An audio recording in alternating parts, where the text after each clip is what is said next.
পারমাণবিক চুক্তি নিয়ে ইরানকে চিঠি দিয়েছেন মার্কিন প্রেসিডেন্ট ডোনাল্ড ট্রাম্প।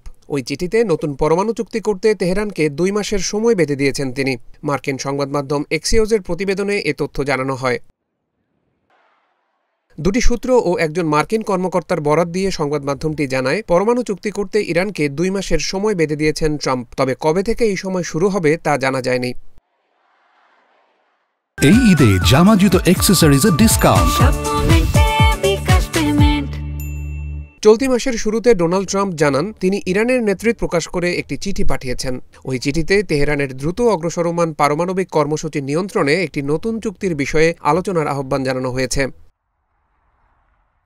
পরে ইরানের সর্বোচ্চ নেতা আয়াতুল্লাহ আলী খোমেনি জানান, তেহরানকে কোনো হুমকি দিয়ে আলোচনায় নেওয়া যাবে না। ইরানের পররাষ্ট্র মন্ত্রণালয় এই সপ্তাহের শুরুতে জানান, চিঠিটি এখনও পর্যালোচনা করা হচ্ছে।